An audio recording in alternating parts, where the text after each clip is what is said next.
오늘은 우리가 출애굽기 이제 1장을 하게 되었습니다. 이제 창세기 50장을 끝내고 출애굽기 1장을 하게 됐는데요. 출애굽기 1장은 그죠? 창세기 50장에서 출애굽기 1장 사이의 시간적인 간격이 400년이 흘른 이후를 기억하시고 출애굽기 1장을 우리가 한번 읽어보도록 하겠습니다. 1절 잠시만요. 제가 우리 노은숙 변호사님이 1절부터 6절까지 읽어주십시오.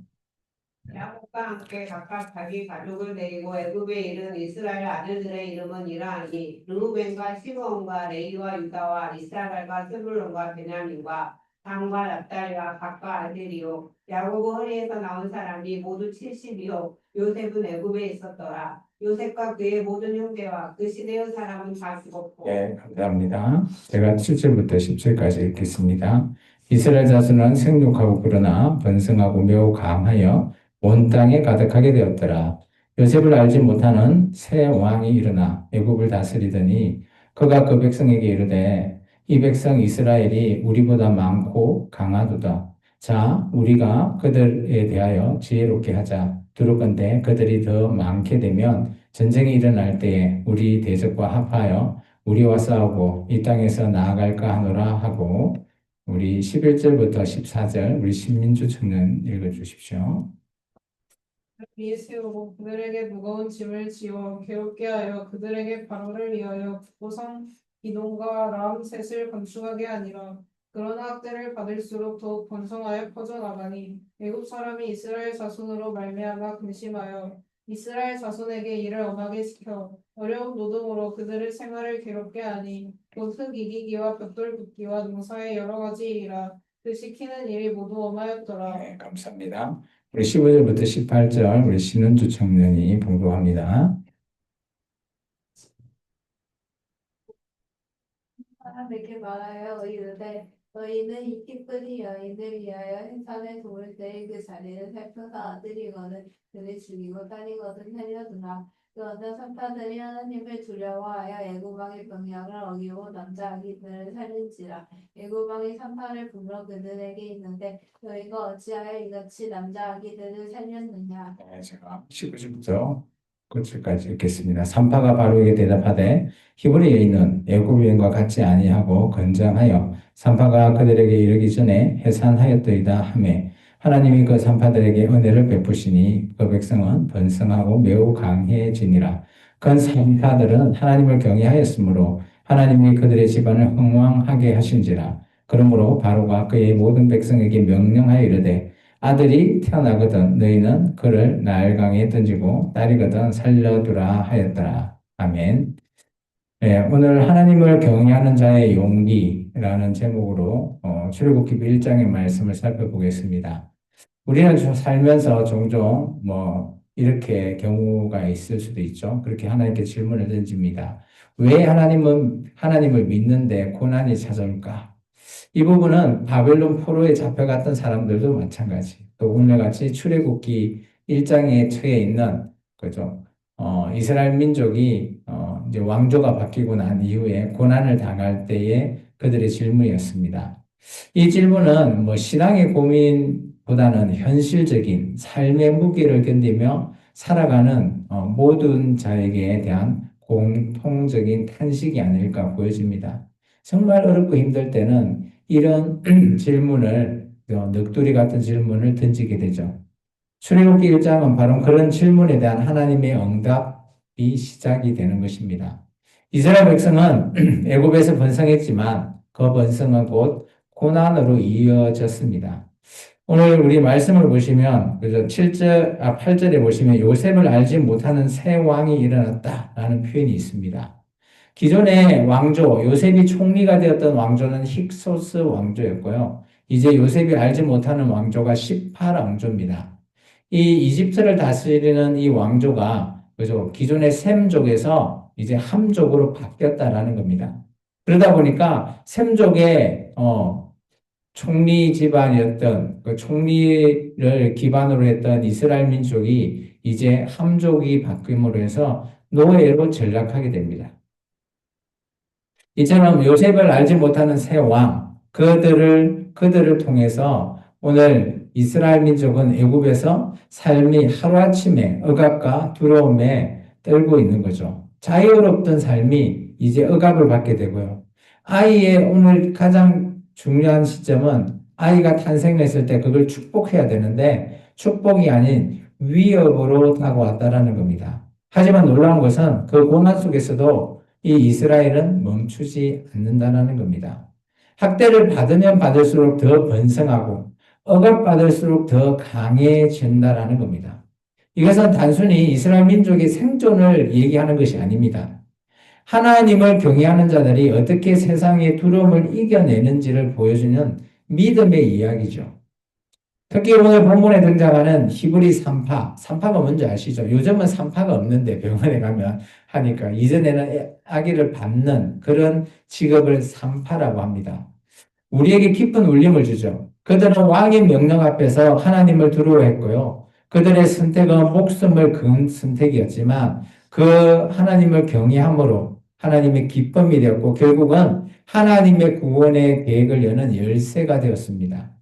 우리도 살아가면서 수많은 바로의 명령 앞에 서게 되죠. 세상의 기준, 사람들의 시선, 불안한 미래, 흔들리는 이런 상황이나 어려운 문제들. 그럴 때 우리가 붙잡아야 하는 것이 하나님을 경외하는 마음입니다. 그 마음이 우리를 지켜주고 그 믿음이 우리를 살린다라는 겁니다. 오늘 이 말씀을 통해서 우리가 다시 한 번 더 우리에게 질문하십시오. 각자에게. 나는 지금 누구를 더 두려워하고 있는가? 바로와 같은 세상이냐? 아니면 하나님을 두려워하는 것인가?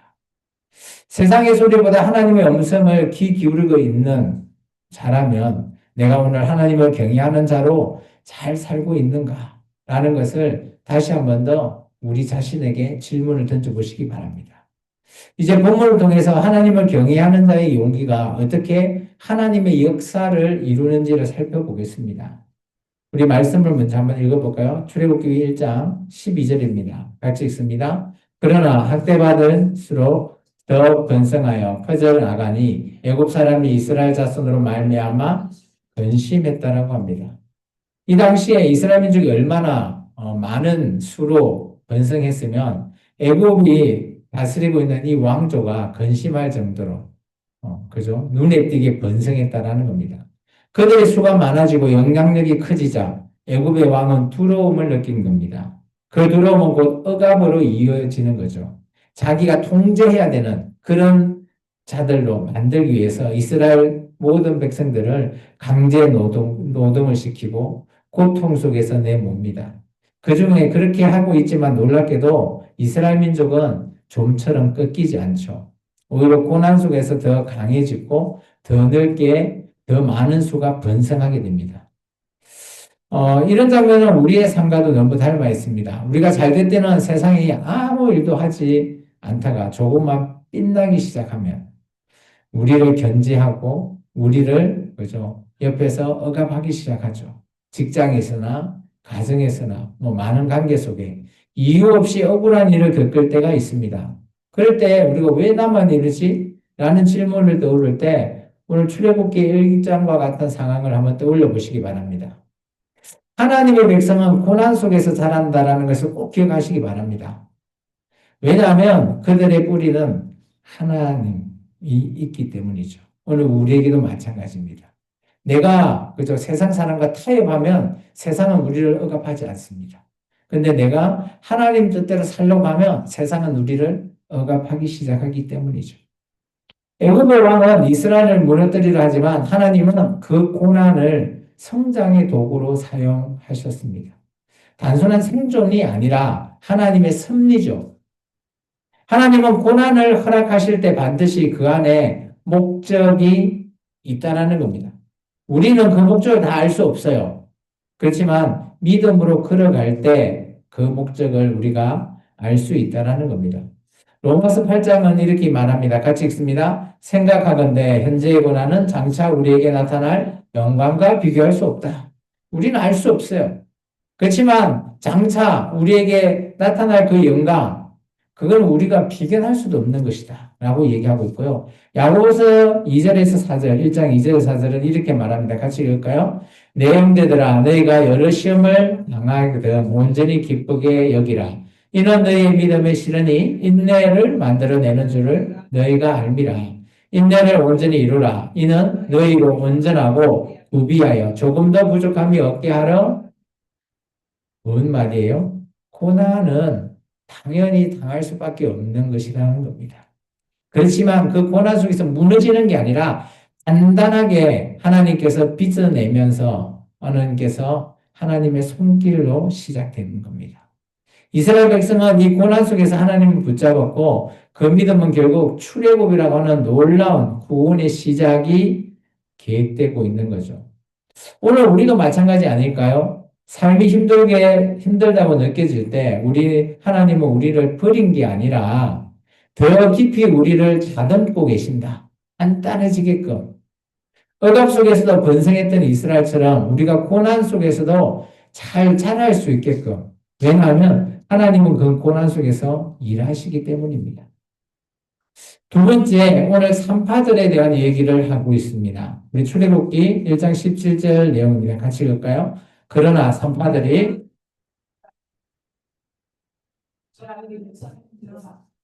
여기 히브리 산파 성경의 전체에서 짧게 강하게 오늘 보여주는 믿음의 반전을 보여주는 장면이죠. 히브리 산파인 시브라와 부하라고 하는 사람은 당시 사회적으로 약한 존재죠. 아이를 받는 그런 나이가 좀 많이 든 여성일 겁니다. 당시 가장 연약한 존재, 여성이고 노예 민족의 출신이고 왕의 명령을 거역할 수 없는 위치가 되는 거죠. 하지만 그는 그 세상의 왕의 권력보다 하나님을 더 두려워했죠. 그래서 왕이 명령했죠. 남자아이가 태어나면 죽여라. 그렇지만 산파는 그 명령을 들었지만 그 명령보다 하나님의 뜻을 더 잘 알고 있었죠. 그러면서 그죠? 우리는 생명을 살리는 자다. 우리는 하나님을 경외하는 자기에 오늘 우리 동족의 남자아이가 태어나는 건 죽게 내버려 둘 수 없다라는 겁니다. 그들은 목숨을 걸고 하나님의 뜻을 따랐죠. 그들의 선택은 그저 하나님을 향한 경외심에서 비롯되는 믿음의 행동입니다. 이게 바로 용기죠. 그 결과 하나님은 그들에게 기뻐하고 복을 주셨죠. 오늘 이렇게 얘기합니다. 20절과 21절입니다. 같이 읽습니다. 하나님이 그 산파들에게 은혜를 베푸시니 그 백성은 번성하고 매우 강해지니라. 그 산파들은 하나님을 경외하였으므로 하나님이 그들의 집안을 흥왕하게 하신다. 흥왕이라고 하는 단어는 그죠? 부하게 또한 전체적으로 잘 나갈 수 있게끔 하나님께서 복을 주신다는 겁니다. 우리 삶에 깊은 울림을 주지 않겠습니까? 우리가 매일 선택의 기로에 서 있을 때 내가 하나님의 뜻대로 살 것인지 아니면 세상과 타협하는 선택을 할 것인가? 우리는 늘 우리가 선택의 기로에 서 있을 때가 너무 많습니다. 오늘 이 산파들은 하나님의 뜻을 선택한 것입니다. 따라서 세상의 소리가 아니라 하나님의 음성을 듣고 그 음성대로 이들이 선택하였다는 것이죠. 자문의 말씀을 읽어볼까요? 사람을 두려워하면 올무에 걸리거니와 여호와를 의지하는 자는 안전하리라. 그죠? 오늘 이들의 선택은 그죠? 바로 왕을 두려워해서 선택했다면 아마 그들은 자기 민족을 죽이는 아이를 죽이는 그런 올무에 걸릴 수밖에 없죠. 그런데 하나님을 선택했기에 안전했다라는 겁니다. 사도행전 5장입니다. 같이 읽을까요? 베드로나 사도들이 대답하여 이르되 사람보다 하나님께 순종하는 것이 마땅하다. 오늘 이 산파들의 용기는 그죠? 이렇게 있죠. 당신은 하나님을 따르고 있나? 아니면 당신은 바로왕의 명령을 따르고 있나? 라고 했을 때 그들은 서슴없이 저는 하나님을 따릅니다. 라고 말하는 그들의 선택. 그들의 선택이 그들의 용기이자 그들의 믿음이었다라는 겁니다. 그 믿음이 하나님의 손에 붙들려 생명을 살리고 오늘 이스라엘 민족의 역사를 움직이는 그 시작이 되었던 것이죠. 하나님의 구원의 계획은 이미 시작이 되었습니다. 출애굽기 1장 22절 같이 한번 읽어볼까요? 그러므로 바로가 그 모든 백성에게 명령하여 이르되 아들이 태어나거든 너희는 그들을 나일강에 던지고 딸이거든 살려두라 하였더라. 출애굽기 1장의 마지막 절인데요. 히브리 산파가 하도 살려주니까 아예 명령, 정적으로 이스라엘 민족은 그죠? 아들이 태어나면 다 첫째 빼고 다 나일강에 그냥 다 던져. 그게 명령이었습니다.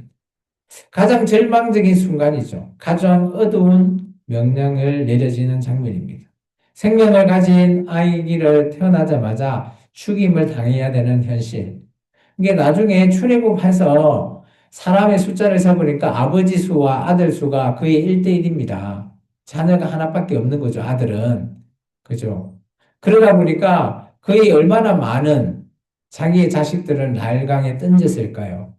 그래서 부모님이 그 특히 엄마의 정말 절규하는 그런, 그죠? 그런 장면을 우리가 다음 시간에 특히 이제 모세의 가정에서 모세가 태어났을 때 어머니의 심정으로 이런 말씀을 우리가 조금 살펴볼 수 있을 겁니다. 근데 성경은 여기서 끝나지 않습니다. 그죠? 이 끔찍한 명령 뒤에도 하나님이 준비하신 구원의 씨앗이 이미 심겨지죠. 그것이 바로 모세의 탄생입니다. 이 모세는 2장에 우리가 좀 자세히 살펴보도록 하겠습니다. 우리의 삶도 이와 비슷합니다. 가장 힘든 순간, 가장 막막한 상황 속에서 그럴 때 하나님이 조용히 일하고 계신다라는 사실입니다. 하나님이 안 계신다? 아니요. 하나님이 일하고 계신다라는 겁니다. 우리가 보기에는 모든 것이 끝난 것 같고 모든 것들이 아무것도 시작할 수 없는 것 같지만 하나님은 그때 시작하고 계시는 거죠. 우리가 눈물로 밤새를 지새울 때 하나님은 구원의 아침을 준비하고 계신다라는 겁니다. 이사야서 43장입니다. 같이 읽습니다. 내가 물 가운데를 지날 때 내가 너와 함께 할 것이라. 강을 건널 때에 물이 내 짐을 내가 불 가운데를 지날 때 타지도 아니할 것이요 불꽃이 너를 사르지도 못하리라. 또한 요한복음 말씀입니다. 예수께서 그들에게 이르시되 내 아버지께서 이제 일하시니 나도 일하신다 하시네. 하나님은 절망 속에서 일하고 계시는 거죠. 하나님은 침묵하는 것 같지만 우리의 생각인데 그렇지 않다는 거예요. 결코 멈추지 않으신 분이 바로 하나님이시다. 오늘 모세의 이야기는 단지 한 사람의 구원의 문제가 아니었어요. 이스라엘 민족 전체를 향한 하나님의 계획, 그 계획을 성취해가는 과정을 오늘 출애굽기 1장의 그 배경을 설명하고 있습니다. 오늘 우리는 기억해야 됩니다. 상황이 아무리 어둡고 힘들어도 하나님의 계획은 멈추지 않는다. 오늘 우리 생명나무 교회가 이렇게 힘들고 어렵게 전도하고 어렵게 지금 예배드리고 하나님 일을 해 나갈 때 우리뿐만 아니라 하나님도 함께 일하신다는 사실을요. 우리가 이해되지 못해도 하나님은 우리를 위해서 일하고 계신다는 사실을. 그분은 고난 속에서도 길을 내시고 절망 속에서도 생명을 일으킨다라고 하는 사실을 우리는 꼭 기억하시기 바랍니다. 마무리를 할까 합니다. 살다 보면 우리가 히브리 산파들처럼 선택의 순간이 있을 때가 너무 많아요. 눈앞에 현실이 무섭고 이런 선택이 어렵고 정말 결정장애자들은 더 힘들겠죠. 그렇지만 결과 또한 불확실합니다. 그렇지만 우리는 이런 선택을 계속해 나가야 됩니다. 그럴 때마다 우리가 지금 이 길이 맞을까? 지금 이렇게 내가 살아가도 괜찮을까? 하지만 하나님을 경외하는 마음은 우리의 이런 질문 속에서도 흔들리지 않는 기준이 될 것입니다. 어렵고 힘들 때 우리가 하나님이 우리의 기준이라면 우리는 절대 흔들리지 않는다는 것입니다. 경외함은 단순히 하나님을 무서워하고 존경하는 의미뿐만 아니라 하나님을 존중해서 그 하나님의 뜻을 우리의 삶의 중심에 두는 것, 그게 경외함입니다. 세상이 아무리 시끄러워도 하나님 앞에서 조용히 물을 뿜는 그 마음, 우리 히브리 오늘은 바라크라 그러죠. 베라카, 바라크. 그 마음이 있을 때 우리는 세상의 명령보다 하나님의 뜻을 따를 수 있는 겁니다. 원래 히브리 산파들이 바로 왕의 명령을 거절했죠. 그들은 권력보다 생명을 선택했고요. 두려움보다 믿음을 붙잡았습니다. 이 두 여인들의 용기가 거창한 무기가 아니라 하나님을 향한 경외심에서 나왔다라는 사실. 그리고 그들의 작은 선택이 많은 이스라엘 민족의 아기들을 살렸다라는 것. 또한 그들을 통해서 하나님의 역사를 바꾸고 있다라는 사실입니다. 아주 작은 것부터 시작되는 것이죠. 우리도 그런 선택을 할 수 있습니다. 오늘 하루, 오늘 우리가 했던 작은 결정이 하나님을 경외하는 마음을 담을 수 있는 거죠. 뭐 쉽게 설명하면 오늘 수요 예배를 내가 하나님 앞에 드려야지 하면서 기쁘게 나와 지금 하나님께 예배하는 우리의 이런 작은 결정. 우리의 행동 하나, 시선 하나에도 하나님을 향한 존중을 우리는 담을 수 있습니다. 그것이 쌓이고 쌓이면 우리의 삶에 하나님께서 얼마나 기뻐하시는 그 길이 되지 않겠습니까? 혹시 지금 들어온 상황에 계신가요? 아니면 혹시 문제가 있나요? 혹시 우리의 어려운 환경에 처해 있다라면 오늘 우리는 우리의 눈, 사람의 눈이 아니라 하나님의 눈으로 바라보십시오. 그리고 하나님을 경외함으로 말미암아 하나님의 뜻을 살피십시오. 그러면 길이 열리고 생명이 살려지고 하나님의 역사를 우리가 찾게 될 겁니다. 하나님은 지금도 경외하는 자를 찾고 계십니다. 하나님은 큰 능력보다는 작은 믿음에 더 기뻐하십니다. 오늘 우리의 작은 선택이 우리의 믿음의 선택이라면 하나님은 오늘 우리를 기뻐하시고 우리를 찾으신다라는 것입니다. 그것으로 말미암아 우리의 삶이 바뀌고 우리의 세상이 바뀌는 그날이 오게 될 줄 믿습니다. 기도하겠습니다. 사랑해 주님 감사합니다. 오늘도 주님의 귀하신 뜻을